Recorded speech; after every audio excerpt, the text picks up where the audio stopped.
কিয়ামতের দিনে পৃথিবী যে ভয়াবহ ধ্বংসের সম্মুখীন হবে তা কল্পনা করলেই আমাদের হৃদয় কাঁপে।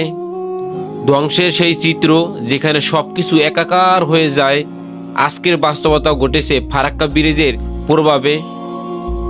আজ আমরা জানবো কিভাবে একটি বাঁধ খুলে আমাদের সামনে এনে দিয়েছে কিয়ামতের মতো এক ভয়াবহ পরিণতি। কিয়ামতের দিনের উদাহরণ হিসাবে আমরা ভাবতে পারি এক ভয়ঙ্কর ভূমিকম্প যা পৃথিবীকে চুরমার করে দেয়। এক মুহূর্তে বিশাল ভূমিধস, অগ্নির লাভা এবং প্রকৃতির বিধ্বংসী শক্তি এসব মিলেই সৃষ্টি করে এক ধ্বংসের চিত্র। মানুষের সভ্যতা এক নিমিষেই হারিয়ে যায় যখন পৃথিবী তার প্রলয়কারী রূপে আবির্ভূত হয়। 1975 সালে নির্মিত ফারাক্কা ব্রিজের গেট খুললে গঙ্গার প্রবাহ বেড়ে যায়, বাংলাদেশের ভূমি তলিয়ে যায়, গ্রামের ঘর বাড়ি মাঠ ফসল সব কিছু পানির তলায় তলিয়ে যায়। মানুষজন তাদের সব কিছু হারিয়ে হতাশা ও ভয়াবহতার মধ্যে পড়ে যায়।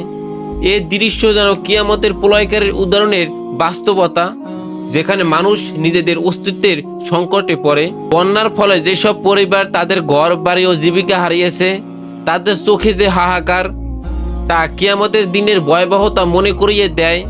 কষ্টের অশ্রু, হারানোর যন্ত্রণা, এসব যেন এক করুণ কিয়ামতের চিত্র। মানুষ দুর্ভোগের মধ্যে আটকে পড়ে, আশার আলো খুঁজে পেতে পারছে না। এই কিয়ামতের মতো ধ্বংসের বিরুদ্ধে লড়াই করতে আমাদের একসাথে আসা প্রয়োজন। আন্তর্দেশীয় পানি ব্যবস্থাপনা, পুনর্বাসন পরিকল্পনা এবং সাহায্যের মাধ্যমে আমরা এই সংকট কাটিয়ে উঠতে পারি। একসাথে মিলিত হয়ে আমরা নতুন সূর্যোদয় এবং আশার আলো দেখতে পারবো।